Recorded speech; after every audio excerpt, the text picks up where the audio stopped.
Hello दोस्तों, स्वागत है आपका अपने चैनल नॉलेज सीट पे। और आज जैसे कि आप देखते हैं कि एनालिसिस हमारा चल रहा है। और अगर 22 फरवरी के हम एनालिसिस की बात करें तो आप देखेंगे कि किस टाइप के क्वेश्चंस यहाँ पे बने हैं शिफ्ट 1 और शिफ्ट 2 दोनों में। तो टाइम वेस्ट ना करते हुए हम सीधा स्टार्ट करते हैं कि सीधा आपको क्वेश्चंस पता लग सके। तो देखो, पहले अगर बात करें, सबसे पहले अगर हमारी यूनिट है क्या, टीचिंग एप्टीट्यूड। टीचिंग एप्टीट्यूड में बात करें तो देखो, मॉडल लेवल के कॉन्सेप्ट बन रहे हैं और कॉन्सेप्चुअल बन रहे हैं। ये हमारा शिफ्ट 1 में भी बात थी, शिफ्ट 2 में भी थी, और शिफ्ट 1 किसकी 22 तारीख की भी सेम हमारी बात है कि लेवल ज्यादा इजी नहीं आ रहा बट कंसेप्चुअल आ रहा है। ठीक है ना। बात करें असर्शन रीजन क्वेश्चन यहाँ पे बेस थे 22 तारीख को, शिफ्ट 1 की बात यहाँ पे हम कर रहे हैं। ठीक है। फिर लर्निंग थ्योरीज पे था यहाँ पे कि पैवलोव हमारे आते हैं, इनकी लर्निंग थ्योरी थी। कंडीशनल थ्योरी कहाँ से आई है, इस टाइप के आपको क्वेश्चन फ्यूचर में बन सकते हैं। स्वयं यहाँ पे देखो, डिजिटल इनिशिएटिव में यहाँ पे या कह लीजिए या मिक्स कह दीजिए, किसके साथ, हायर एजुकेशन के साथ यहाँ पे मिक्स होकर आपका पूछा गया है। फिर अगर हम बात करें रिसर्च एप्टीट्यूड, देखो ये यूनिट 2023 में सबसे ज्यादा पूछी जा रही है। 2022 में सबसे ज्यादा एम्बिगुअस थी कि बच्चे बता नहीं पा रहे थे कि इसके क्वेश्चन किस तरीके के बन रहे हैं। बट 2023 में क्या है, साफ साफ क्वेश्चन आ रहे हैं कि रिसर्च से निकल के कि रिसर्च का क्या लेवल रह रहा है। थोड़े से लेंथी क्वेश्चन इससे बन रहे हैं, रिसर्च एथिक्स से आपके क्वेश्चन बन रहे हैं, टाइप ऑफ रिसर्च से हर शिफ्ट में अभी तक क्वेश्चन बना है। टाइप ऑफ रिसर्च में यहाँ पे हाइपोथेसिस एंड एरर भी यहाँ पे गेम में आ गया है कि ये भी आपके क्वेश्चन बना के यहाँ से दे रहा है। फिर अगर हम आगे बात करें, हमारी ये जो यूनिट है कम्युनिकेशन, देखो कम्युनिकेशन से भी क्या है, इस बार जो है थ्योरेटिकल क्वेश्चंस पूछे जा रहे हैं। मतलब कि होता है ना, कोई एक unit out of the box आती है, वो यूनिट इस समय क्या बनी हुई है, आज के तारीख में 22 तारीख को हमारी कम्युनिकेशन बनी हुई है। कम्युनिकेशन में क्या है, हिस्ट्री ऑफ कम्युनिकेशन से आपसे क्वेश्चन पूछा जा चुका है। फिर क्लासरूम कम्युनिकेशन, ये तो सबसे इंपॉर्टेंट पॉइंट होता ही है ऑलरेडी।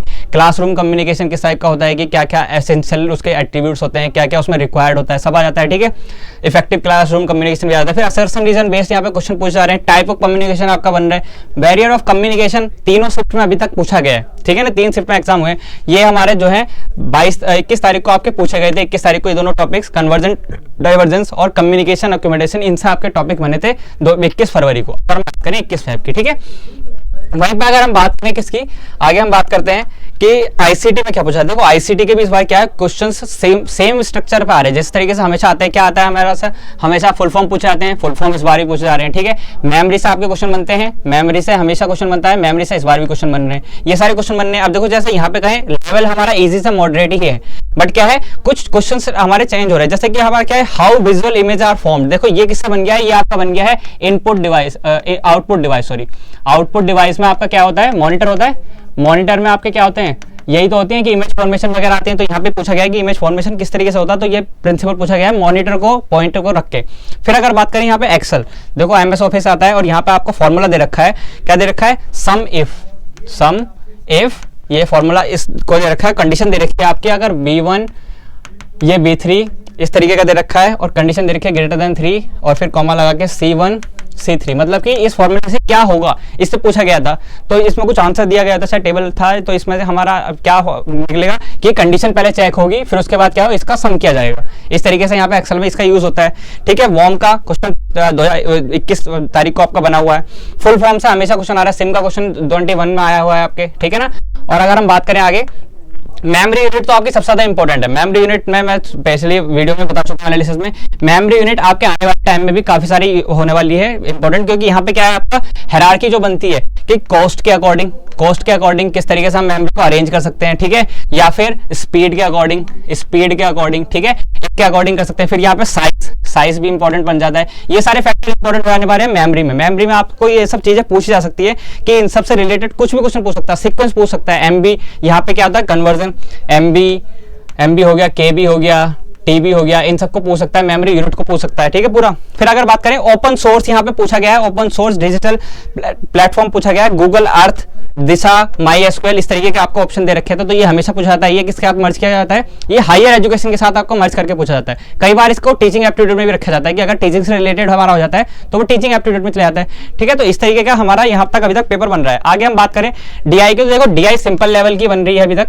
बस क्या है, कैलकुलेशन ज्यादा लग रहा है, कैलकुलेशन थोड़ा ज्यादा लग रहा है जो प्रैक्टिस में नहीं है उनको। ठीक है। अगर बात करें हम, क्या है, टेबल बेस्ड आया है।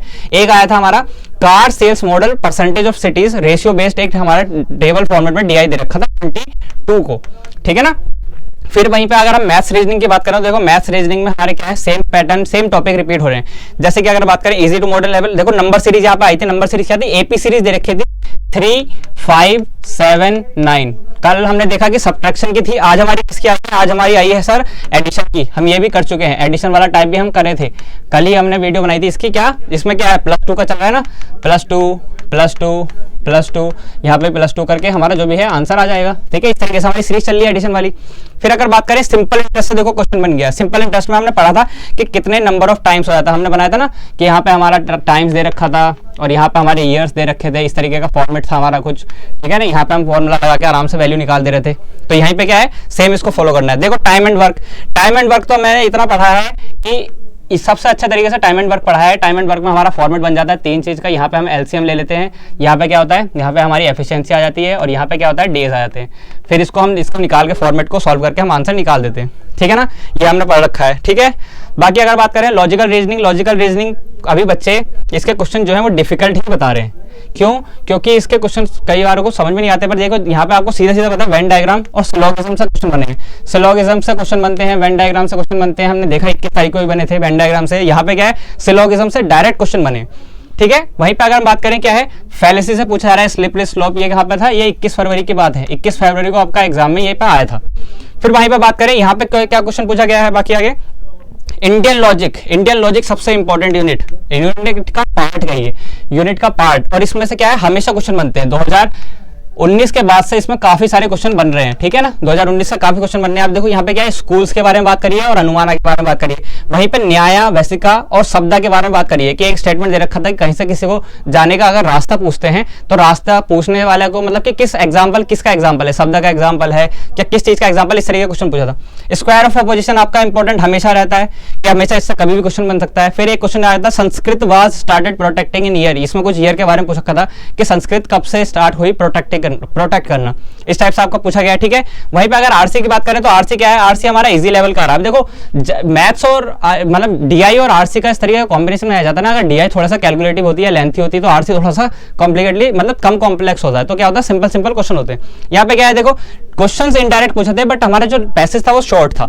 इनकम बेस्ड था, ये हमारा किसका था, ये हमारा फर्स्ट शिफ्ट का था। फर्स्ट शिफ्ट में हमारा ये आया है इनकम बेस्ड, और फिर एक आया है हमारा ऑनलाइन ट्यूटर पे सेकंड शिफ्ट में।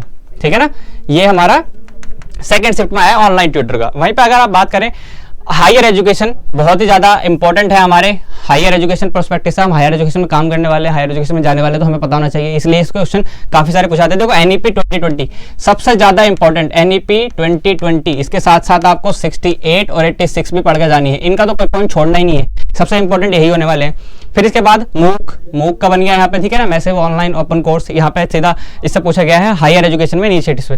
फिर एंशिएंट एजुकेशन, इस बार पता नहीं क्यों बहुत ज्यादा पूछा जा रहा है। एंशिएंट एजुकेशन की बात भी करें तो एंशिएंट एजुकेशन में इस बार क्या पूछा गया, उपनिषद के बारे में पूछा गया डायरेक्ट क्वेश्चन। ठीक है ना, उपनिषद के बारे में डायरेक्ट क्वेश्चन पूछा गया। वैल्यू एजुकेशन आपका 21 में काफी सारे क्वेश्चन आए इससे, बट इसमें सेकंड शिफ्ट में अभी तक देखने को नहीं मिले। यूजीसी से आपका क्वेश्चन बना था कि यूजीसी का फॉर्मेशन पूछा था और इसके फीचर्स पूछे थे, क्या क्या था। डिजिटल इनिशिएटिव जैसा कि आपको बता चुके हैं कि कहाँ पे था, आईसीटी वाला पार्ट था ना, वहां पे मर्ज करके इसके साथ यहाँ पे क्वेश्चन बने थे। फिर M20 से करंट अफेयर के नाम पे यहाँ पे M20 को यूज किया जा रहा है कि यहाँ से क्वेश्चन बन रहे हैं। ठीक है, फिर आते हैं हमारा एनवायरमेंट। एनवायरमेंट में देखो प्रोटोकॉल्स, एग्रीमेंट, मॉन्ट्रियल और वियना, इनसे क्वेश्चन बनने लग गए। देखो क्योटो हमारा कल आया था, क्योटो हमारा कल आ चुका था। अब क्या है, मॉन्ट्रियल आ चुका है, किससे बेस था, वियना कन्वेंशन आ चुकी है। ठीक है, फिर अगर बात करें क्लाइमेट चेंज को लेकर काफी सारे क्वेश्चन बन रहे हैं। फिर आज पॉल्यूटेंट्स भी पूछा गया, पॉल्यूटेंट्स के सोर्स एंड डिफेक्ट पूछे गए थे। ओजोन का भी क्वेश्चन बना था, ओजोन भी एक पार्ट में था उसमें। ठीक है, वहीं पे बात करें हमारा अर्थक्वेक, जैसा कि आप जानते हैं कि करंट चल रहा है, अभी टर्की में भी आया, मल्टीपल्स आए, काफी सारी कैजुअलिटीज थी, तो ये क्या एक तरीके से करंट को मिक्स करके हमारा अर्थक्वेक के बारे में पूछ लिया गया है। ठीक है, वहीं पे अगर बात करें सोलर एनर्जी, यहाँ पे प्ले में आ गया, सोलर एनर्जी से भी क्वेश्चन बनने लग गए हैं। कल आपने देखा था जियोथर्मल एनर्जी से पूछा था, अब क्या है यहाँ पे हमने पूछा गया किससे, यहाँ पे हमारा पूछा गया सोलर एनर्जी से। तो ठीक है, रिन्यूएबल एंड नॉन रिन्यूएबल दोनों पढ़ के जाने हैं, नॉन रिन्यूएबल दोनों पढ़ के जाने हैं। ठीक है, ये काफी इंपॉर्टेंट हो जा रहा है क्योंकि एनर्जी से पूछा जा रहा है। यहाँ पे साथ साथ आपका एक और इंपॉर्टेंट है पॉल्यूशन से आपके बहुत सारे क्वेश्चन बन रहे हैं। ठीक है, तो पॉल्यूशन पढ़ के जाने हैं। ठीक है, तो ये सब हमारी तरफ था कि आज के एनालिसिस में हमारे ये सारे टॉपिक्स थे जो पूछे गए हैं। ठीक है, तो इन सब टॉपिक्स को पढ़िए और अपना जितना भी एग्जाम आपका बचे हैं सब रिवाइज कीजिए। फेज 2 के आपके आ चुके हैं, एससीटी आ चुकी है, बाकी आप डेट चेक कर सकते हैं और इस पर वीडियो ऑलरेडी बनी हुई है, लिंक डिस्क्रिप्शन और कमेंट में मिल जाएगा। बाकी प्लेलिस्ट चेक कीजिए, प्लेलिस्ट में आपको सारी वीडियोस मिल जाएगी। मैथ्स में जितने टॉपिक आ रहे हैं सारे हमने पढ़ा रखे हैं, सारे कवर कर रखे हैं। बाकी जिसको भी कोई भी डाउट है वो यहाँ पे लिख सकता है कमेंट बॉक्स में, या किसी को कोई सजेशन या किसी को कोई क्वेश्चन याद हो किसी भी स्टूडेंट को, तो वो यहाँ पे लिख सकता है कि यही क्वेश्चन भी आया था। ठीक है, बाकी अपने एग्जाम के बारे में बताइए, जिसका भी एग्जाम आने वाले दिनों में है वो अपने बारे में बताइए कि आप अपने क्वेश्चन मुझे डायरेक्टली भेज सकते हैं। टेलीग्राम का भी लिंक आपका पिन कर दिया गया है कमेंट में। बाकी आप सभी को गुड विशेष, आप तैयारी करते रहिए। Good Vishesh, thank you.